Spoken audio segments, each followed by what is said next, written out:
일상의 소소한 행복을 나누는 소소공방의 임영균입니다. 여러분은 뜨개질 하면 가장 먼저 뭘 떠올리시나요? 안경을 이렇게 코에 걸치고 이게 흔들흔들 앉아가지고 이렇게 뜨개질하는 그 어머니나 할머니의 모습 아닌가요? 오늘 뜨개질에 대한 선입견 혹은 편견을 깨는 분을 모시겠습니다. 나와주십시오. 아유, 네, 네. 와우, 네, 어서 오십시오. 안녕하세요. 안녕하세요, 안녕하세요. 반갑습니다. 네, 앉으십시오. 와우. 네, 저는 무슨 모델이 걸어 나오는 줄 알았어요. 과찬이십니다. 본인 소개 좀 부탁드릴까요? 네네. 저는 그 뜨개질 디자이너로서 그 뜨개질 작품 활동과 그리고 이제 대전에서 공방을 운영하고 있는 네. 뜨개질의 신 뜨신이라고 합니다. 아, 그래요? 뜨신 박지훈이라고 합니다. 아, 뜻이 박지훈. 네네. 와, 너무 멋지시고 깜짝 놀랐습니다. 저희가 소소공방 개국한 이래로 이렇게 많은 제일 많은 것 되게 같아요. 많죠. 소품이 제일 많습니다. 네네. 이거 좀 약간 덥네. 그렇죠. 이거 벗고. 네, 아이고, 네. 뜨개질의 신, 뜨신 닉네임 네네네. 되게 재밌고요. 이 지금 우리 스튜디오에 전시되어 있는 것들이 모두 다 뜨신께서 만드신 건가요? 그렇죠. 이제 저랑 또 이제 저희 어머니도 함께 하고 계시거든요. 그래서 이제 네. 같이 작업한 것도 많고요. 해서 이제 대표적인 것 좀 하나씩 좀 소개 좀 시켜주세요. 저거 양복도 있는 것 같아요. 보시면 지금 요 작품 같은 경우에는 지금 요거랑은 세트처럼 어울리잖아요. 네네. 그 예전에 그 경기도 양주에서 네. 그 섬유센터가 개관하면서 그때 그쪽에서 만드는 원단을 활용해서 좀 의상을 만들 수 없을까 해가지고 제가 그때 만들었던 작품들이거든요. 패션쇼에 멋집니다. 올라갔던. 네. 보시면 이렇게 뜨개로 짜여진 부분도 일반 실이 아니라 그쪽에서 생산하는 원단을 제가 실 두께로 잘라서 이렇게 실처럼 만들어서 이렇게 원단이랑 뜨개질을 같이 만들었던 작품이었어요. 아, 그렇군요. 네네. 저는 옛날에 우리 보통 뜨개질 그러면 이렇게 벙어리 장갑, 아니 손가락 장갑, 목도리, 스웨터 정도 이 정도 그렇죠. 생각했는데 보니까 정말 다양하군요. 예전에는 약간 그런 이미지가 있어서 또 이제 젊은 분들은 약간 뜨개질 옷 하면 좀 안 입으려고 하는 그런 것도 있는데 네네. 정말로 그러니까 생각보다 정말 드레시하기도 하고 또 깔끔하게 정장처럼 또 만들 수가 있어가지고 좀 네. 무궁무진한 것 같아요. 아, 그래요. 네네네. 보통 이게 뜨개질 남성 수트 같은 것도 만들 오래 걸릴 것 같은데 얼마나 걸렸습니까? 저런 거 같은 경우는 아무래도 원단이랑 섞어서 한 거기 때문에 저거는 뜨개질 부분을 만든 거는 한 이틀 정도 작업했던 것 같고요. 그리고 그래요? 나머지 원단 같은 거는 원래 제가 또 이제 그거 패션을 전공했었어 가지고 네. 그래서 이제 작업하는 거 하루 정도 해가지고 약간 그 정도 걸렸던 것 같아요. 그 생각보다는 되게 짧은 기간에 다 하시는데 네네. 저희가 지금 준비해온 그동안 해오신 작품들 네네네. 사진으로 좀 준비해봤거든요. 네네네. 한번 보시면서 이야기 나누죠. 네, 알겠습니다. 네네.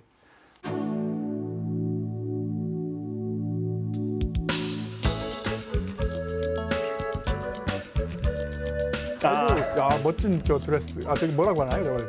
네. 롱 스웨터? 롱코트랑 안쪽에는 약간 드레스를 입은 건데요. 네네. 지금 네. 것도 아무래도 패션쇼 무대에 올리다 보니까 좀 과격한. 네. 안과 밖 다 뜨신 건가요? 네네. 저런 건 다 띈 거예요. 모든 거를. 시스루. 네. 지금 이게 아까 요거 그거, 같은 경우에는 네네. 이제 바지는 만든 거고요, 원단으로. 예. 네네. 요것도 이제 남녀 커플로 해서 뜨개질이랑 해서 같이 만들었던. 대단하네요. 네네. 요거는 그냥 원단으로 만들었던 거고, 요건 전체를 다 뗀 거고요. 네네. 외국에서도 이렇게 굵은 이게 니트잖아요. 네네. 굵은 니트를 하는 사람 있습니까? 외국에서는 오히려 이제 정말 다양하게 많이 하는 것 같아요. 그러니까 뭐랄까 편견이라든지 그런 게 없다 보니까 정말 그러니까 개성이 넘치는 작품들이 되게 많은데, 이것도 멋지네요. 네네. 되게 몸도 좋으시고. 그러시구나. 손 좀 한번 보여주세요. 네. 손은 거의 소도둑 손인데 이 손에서 이렇게 섬세하고 멋있는 작품들이 그렇죠. 그냥 많이 봤을 때는 약간 뜨개질을 안 하게 생겼다는 얘기를 많이 듣긴 해요. 그러니까 아니요. 네. 외모는 또 되게 멋지신데 손을 보니까 또 손은 되게 크고 일단 저는 피아노나 칠 만큼 섬세한 손일 줄 알았더니 네네. 굉장히 또 살짝 통뼈라서. 25년 하셨다고요? 뜨개질 한지는 대충 그 정도 되기는 해요. 와, 그러면 네네. 연세를 봐가지고는 거의 10대부터 했다는 얘기인데. 그렇죠. 그래요? 네네. 언제부터? 한 중고등학교 때 정확하게 기억은 안 나는데 그 호주에서 제가 유학 생활을 했었는데 거기서 저희 어머니가 또 뜨개방을 오래 하셨거든요. 그 호주에 뜨개 유학하신 거예요? 아니면? 아니요. 그 호주에서는 그냥 사실 저희 형이 유학을 가고 싶어서 가면서 약간 저는 약간 꼽사리로 껴서 가게 된 케이스였는데 근데 거기서 그러니까 원래 저희 형이랑 저랑 먼저 유학을 갔다가 이제 어머니가 저희 때문에 들어오셔가지고 이제 뒷바라지 하시면서 네. 거기서 또 뜨개방을 또 오픈하셨었거든요. 아, 어머님이 갖고 네. 있는 그 재능이군요. 네, 그래서 매일 집에서 뜨개질 하고 계시니까 아무래도 네. 매일 보다 보면 호기심이 생기잖아요. 아, 그래서 이제 저도 한번 해보면 안 되냐고 해서 시작했던 게 네, 이렇게까지 된 거죠. 맹모 삼천지교가 어머니가 시작하셔가지고 아, 그죠, 그죠. 아들이 그거를 네네네. 이어받으셨군요. 그 학창 시절에도 이제 학교에서 이제 하교하면은 저희 어머니가 항상 뜨개방에 계시니까 저도 가가지고 이제 아주머니들이랑 수다 떨고 간단하게 또 이제 뜨개질 하는 것도 막 도와드리고 하면서 그때부터 시작하긴 했던 것 같아요. 네. 어머님이 그 호주까지 와가지고 뜨개질 하는 거를 막 하니까 찬성하시던가요? 아니면 이놈아 하고 등짝 스매싱 하시던가요? 등짝 스매싱까지는 아니고 처음에는 첫날 제가 물어봤을 때는 에이 뭘 남자가 그런 걸 하냐 약간 이런 식으로 하셨는데 그 다음 날인가 제가 한 번 더 물었어요. 그냥 한번 해보면 안 돼요? 하고 물어봤더니 그럼 해봐라 하고 이제 그렇게 그냥 쿨하게 그냥 해보라고 하셨거든요. 아, 그래요? 네네네. 아니, 키도 크고 그 덩치도 있고 그래가지고 호주 같은 데 가면은 이게 서양 친구들하고 이렇게 농구하고 뭐 축구하고 럭비하고 이런 거에 관심이 있을 것 같은데 의외로 뜨개질에 관심이 네, 생긴 맞아요, 거네요. 맞아요. 뭐 또 어머님이 이렇게 또 찬성을 해주셔서 네네네. 어떤 매력이 있습니까 이게? 그 집안에서 혼자서 소소하게 할 만한 취미 생활 중에서는 정말 좋은 취미 중에 하나라고 생각하거든요. 왜냐하면은 장소에 구애받지 않고, 그러니까 금액도 물론 뭐 좋은 재료를 쓰려고 하면 비싸게 들어갈 수는 있겠지만, 정말 이제 다이소에서 뭐 1, 2천 원짜리 되는 걸로도 이제 충분히 이제 작품 하나 가방을 만들 수 있다든지 하기 네. 때문에 네. 진입 장벽이 그래도 낮은 것 같아요. 그러니까 재봉틀 뭐 미신 같은 건 그것도 장비가 또 필요한데. 아, 그러네. 또 사실상 뭐 지하철이라든지 어디나 들고 가면서 하기가 좋잖아요. 네. 네네네. 한 번만 좀 보여줘 보세요. 네네. 뜨신께서 어떻게 또 뜨개질 잘하시는지. 안 그래도 뜨개인이라면 항상 이렇게 가방에 이런 뜨개 하나씩 들고 다니게 되거든요. 네. 그래서 이제 잠깐 뭐 병원에 가서 기다린다든지 혹은 그 기차 같은 걸 기다린다든지 할 때는 이렇게 뜨개질 하고 있으면은 기다리는 시간이 아깝지가 않죠. 아, 이거 지금 네네. 노을룩 뜨개질이네요. 네네네. 안 보면서 이렇게. 맞아요. 뜨개질을 오래 하게 되면은 충분히 안 보고도 이렇게 손의 뜨개질을 하게 감각으로만? 되고. 네. 그리고 혹시나 소소공방 시청자분들도 뜨개질을 좋아하시는 분이 있다면 많이 계시겠죠. 네. 지금 이렇게 제가 왼손에 걸고 하는 걸 컨티넨탈 기법이라고 하는데 아, 네. 이 기법을 배우면 이렇게 안 보고 이제 눈 감고도 뜨는 게 얼마든지 가능하죠. 네네. 아니, 이거를 배우려고 이탈리아까지 또 갔다 오셨어요?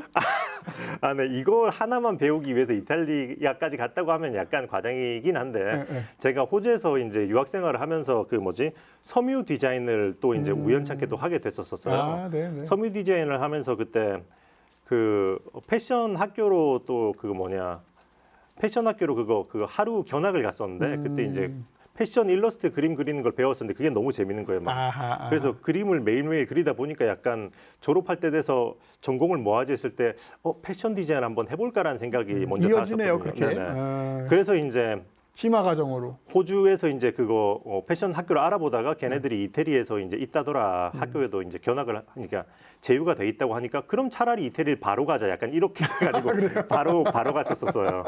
네. 그래가지고 이제 거기서 패션 디자인을 하면서 그 니트 과정도 또 별도로 또 제가 추가로 해서 배우기도 했고요. 네네. 이거 제가 약간 느리게 잘 못하게 하는 방법 알고 있는데 한번 해볼까요? 네네. 365 곱하기 24. 제가 수학은 너무 약합니다. 복잡한 거 하면요, 이거 하는 네네. 거에 약간 그 영향을 좀 받을 수 있거든요. 맞아요. 이태리 유학을까지 맡았으면 패션으로 네네. 뭐 어떤 회사라든가 아니면 일반적으로 우리가 생각하는 어떤 그런 쪽으로 갈 텐데 뜨개질 쪽으로 방향을 또 정한 것은 어떤 사유인가요? 맞아요. 저도 학교를 졸업했을 때는 어쨌든 일을 좀 해야 되니까 약간 그런 회사에 취직하는 것도 생각을 해봤었어요. 근데 제가 이태리에서 학교를 졸업한 후에 바로 일을 시작했던 건 아니고 군대를 가야 했거든요. 네. 근데 군대를 갔다 오니까 아무래도 손도 굳고 약간 여러 가지로 약간 바로 덥석 시작하기는 좀 힘든 부분이 있었던 거죠. 네, 그래서 네. 일단 그렇다고 해서 창업하기에는 또 이제 비용이 필요하니까 제가 쇼핑몰 같은 걸 준비하면서 이제 해봐야겠다면서 저희 어머니 일을 도와드렸었거든요. 그때도 네. 어머니가 한국에서 뜨개방을 하고 계셔가지고 네. 네, 도와드리다가 보니까 어쨌든 디자인부터 그러니까 로고 디자인이라든지 막 그런 거를 제가 하나에서 열까지 하고 원래 학창 시절에서 이태리에도 있었으니까 네. 실 수입하고 하는 것도 제가 거기서 도와드리고 했었다 보니까 네. 자연스럽게 이게 제가 빠질 수 없는 상황이 되기도 하고 그 그 적성에도 맞고 약간 장래도 음. 보인다 싶으니까 약간 이거 해야겠다 싶었던 거죠. 아, 네네네. 뜨개질 해가지고 어머님이나 여자친구한테 선물한 적은 있습니다. 아, 네네. 여자친구한테는 많이 했죠. 많이 하고 진료하지 않아요? 아, 네네. 아니요, 되게 좋아합니다. 그리고 어머니한테도 이제 간단한 가방, 저희 어머니가 워낙에 잘 뜨시니까, 근데 귀여운 가방 같은 거, 아까 요런 귀여운 아, 스마일 페이스. 아, 스마일 페이스? 네네. 아, 요런 네. 가방 같은 경우에 제가 어머니한테 선물해드렸고, 네. 아버지한테는 이제 작업하시면서 입으라고 조끼나 스웨터, 가디건 같은 거 떠드리고 했었어요. 아니 우리가 보통 이탈리아 장인의 한 땀 한 땀이라 하는데 이 정도 한 땀 한 땀 다 쓴 거 그쵸, 아니에요? 그쵸. 한 땀 한 땀. 이야, 좋습니다. 아주 멋지고요. 그렇군요. 네네네. 이또 지금 계속 이제 말씀하시면서도 뜨개질을 멈추지 않고 계시는데 네네네. 초보자들한테 좀 해주고 싶은 말씀 있으시다고. 아, 그 초보자 분들이 뜨개질을 되게 어려워도 하시는 분들이 되게 많으세요. 근데 대부분의 경우에는 사실 요즘에는 그 영상이라든지 그런 걸 보고도 많이 하잖아요. 그러니까 그렇죠. 특히 코로나 이후로 공방 가는 것보다는 약간 집에서 온라인으로 배우시는 분들이 많이 늘어나다 보니까 네. 그런 욕심은 많이 생기시는데 약간 잠깐 하려다가 아 이건 나랑 안 맞다고 그만두시는 분들이 많은데 네. 그게 뭔가 대부분은 기초 없이 바로 작품으로 들어가시는 분들이 많은 것 같아요. 네. 우리가 VCR도 약간 준비를 했거든요. 아, 네네네. 한번 보면서 말씀하실까요? 아, 네네, 알겠습니다. 소소공방 친구들 안녕. 아니요. 네. 직접 오늘은 하신 거예요? 특별히 아, 네. 소소공방을 시청하시는 시청자 여러분들을 위해서 영상을 준비해봤고요.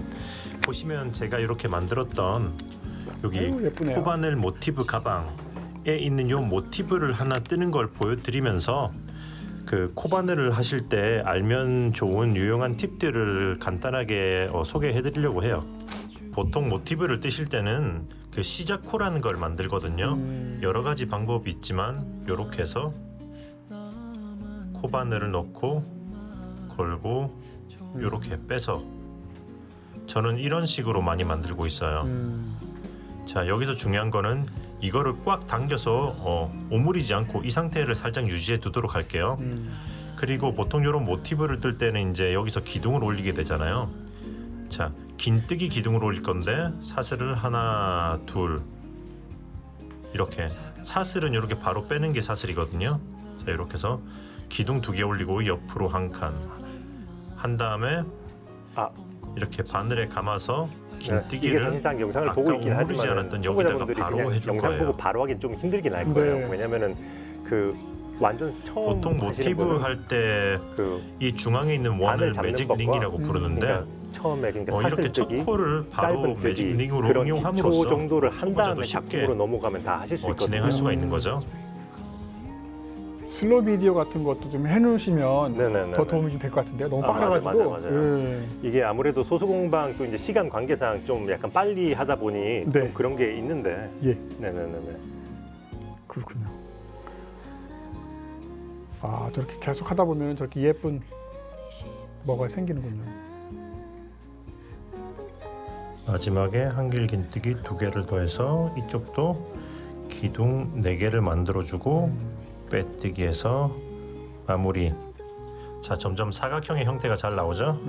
축약해서 담으려고 하다 보니 제대로 전달이 안 됐을 수도 있을 것 같은데 그래도 많이 이해해 주시고요. 소소공방 친구들 안녕.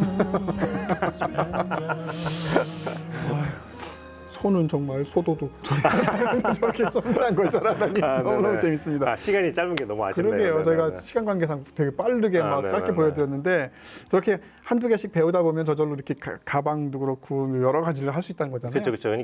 그러니까 수학도 보면은 그러니까 바로 곱하기를 하려면 못 하잖아요. 근데 그렇죠. 더하기 빼기를 하고 넘어가면 할 수 있듯이 맞아요. 뜨개질도 대바늘, 코바늘 다 이제 기초부터 한 다음에 넘어가면은 다 할 수가 있거든요, 누구나. 네. 저희가 하기 전에 준비하면서 네네. 박지훈 씨 그 영상을 봤는데 네네네. 굉장히 배꼽 빠지는 거 라면으로 또 떠가지고 아, 했던 것 네네, 같은데 맞아요. 한번 볼까요? 잠깐만. 네, 라면으로 라면이에요? 네네. 네. 완도산 청정 다시마 2개. 끊어지기 쉬울 것 같은데. 아, 생각보다 면이 팽팽하더라고요. 아 그래요? 약간 덜 풀어진 알단테 안에 힘이 약간 있어야 될 것 같아요. 맞아요. 일부러 좀 반숙처럼 덜 조금만 익혀서 마지막에 하면 청정 다시마 2개. 뭘 떴어요? 아, 그냥 목도리처럼. 목도리처럼. 완도산 청정 다시마 2개. 저 무슨 말이에요? 아, 완도산 청정 다시마 2개 아까 들어있다고 하길래 약간 잘하면 라면 회사에서 아 그러게요. 연락 안 줍니까? 그렇군요. 네네네. 그 다 하고 나서 다시 또 다 드셨어요? 아 네네 다 먹었어요. 음식은 낭비하면 안 되기 때문에 더 짭짤할 것 같은데. 아 다행히 손을 깨끗이 씻고 해서 다행히 그 간은 적당했던 것 같아요. 네, 네네. 여러 가지 우리한테 갖고 있었던 고정관념을 많이 깨트려 주는 것 같습니다. 네. 또 다른 걸 뭐 그 뜨개질로 한 건 특이한 게 뭐가 있었어요? 특이한 거라면은 기억이 나는 게 있긴 한데 그 예전에 제가 뜨개방을 오픈한 지 처음 안 됐을 때 그 네. 머리가 장발이었던 남자분이 그러니까 와이프분이 이제 머리를 이제 자르라고 해서 자르면서 약간 그 머리를 약간 버리기가 그렇다고 해서 그거를 약간 양말로 떠달라고 이러고 왔던 거예요. 정말요? 네네네. 아, 그 세상에. 그래서 이제 그 머리카락 만들 수는 없으니까 그러니까 실을 약간 풀칠해가지고 길게 만든 다음에 네. 그 일반 실에다가 섞어서 뜨개질로 해서 양말을 만들었던 적이 있었거든요. 아, 그래요? 네, 그게 되게 기억에 남기는 해요. 세계 최초의 머리카락 머리카락 양말. 잘 쓰고 다닐지는 저도 잘 모르겠지만, 네네, 그게 아주 기억에 남습니다. 그렇군요. 네네네. 뜨개질에 대한 지금 가능성 여러 가지 뭐 그 이런 것도 할 수 있고 저런 것도 할 수 있고 이러는데 앞으로 어떤 도전 계획을 갖고 계신가요? 뜨개질을 제가 아무튼 오래 했잖아요. 한 20년 넘게 하고 있는데 하다 보니까 어쨌든 뜨개질 분야에서는 어느 정도 그러니까 뭐 이름을 남기고 약간 좀 인지도를 쌓고 싶어요. 약간 뭐 세계적으로도 뭐 하고 싶고 그렇기 때문에 이제 그거 영상 활동이나 온라인으로도 이제 뭐 땡튜브나 아니면은 그렇게 다양한 활동을 하고 있거든요. 그리고 이제 패션쇼도 몇 번 했었는데 이제 앞으로는 바쁜 일이 끝나고 한다면은 이제 저희 또 이제 시청해주는 시청자분들이랑 같이 해서 작품해서 이제 전시회도 하고 네, 네. 또 이게 좀 더 자리를 잡으면은 그냥 지금은 어쨌든 이제 또 생업과도 연관이 돼 있기 때문에 이제 수익 활동을 또 해야 되는데 네. 그런 거에 좀 자유로워지면 이제 아예 그냥 작품 같은 것도 많이 하고 싶어요. 그러니까 요 앞에 보시면 스툴 같은 것도 그냥 전체를 뜨개질로 씌운다든지 아니면 어떠한 뭐 예를 들어 나중에는 영화에서 유명한 아이언맨이라든지 그런 것도 이제 뜨개질로 해서 만들고 싶고 막 그런 것들을 하고 싶거든요. 네, 아이언맨 하고서 뜨개질하면 아무리 피곤해도 하루에 네네네. 꼭 몇 줄은 뜨고 잔다고요? 아 그렇죠. 그래서 이제 제가 요즘엔 바빠서 예전보다는 하는 시간은 줄었지만 그래도 이제 매일 뜨개질을 어째 보면 생방송도 하고 있고 하기 때문에 매일 저녁마다 이제 뜨개질 한두 시간 정도씩 하면서 네네, 생활을 하고 있어요. 그렇군요. 방송인이네요. 네. 무인도에 갈 때 가져가고 싶은 물건 3가지만 고른다면? 무인도에 갈 때 가져갈 거는 당연히 실과 실과 바늘 이런 거 말하고 싶지만 칼을 가져간 다음에 네. 거기서 이제 칼로 네. 나뭇가지를 깎아서 이제 바늘 만들고 해가지고 이제 그쪽에서 이제 할 수 있게 왜냐면 뜨개질 실 가져가면 거기서 잠깐 하고 못 하니까 그렇죠. 그거를 가져간 다음에 거기서 이제 다듬을 수 있는 거를 제가 실제로 그거 영상도 만들었는데 코바늘도 깎아서 만들었었거든요. 네, 그래서 이제 그거 나무줄기 이제 이렇게 해가지고 실 만들어서 이제 뜨개질 하고 하면은 좋지 않을까 싶어요. 고맙습니다. 오늘 정말 유쾌하고 재밌네요. 네네네. 뜨신 박지훈 씨 네네. 모셔가지고 뜨개질에 대한 여러 가지 이야기 들어봤습니다. 봄날에 이렇게 따뜻한 데 앉아가지고 뜨개질해서 예쁜 뭐 만들어서 이렇게 선물하고 그러면 머리도 맑아지고 건강도 찾을 수 있을 것 같습니다. 오늘 시청해주셔서 너무 고맙고요. 나와주셔서 너무 고맙습니다. 네네. 아이고 저도 초대해 주셔서 너무 감사하고요. 고맙습니다. 내일 또 네네. 뵙겠습니다. 고맙습니다. 감사합니다. 네.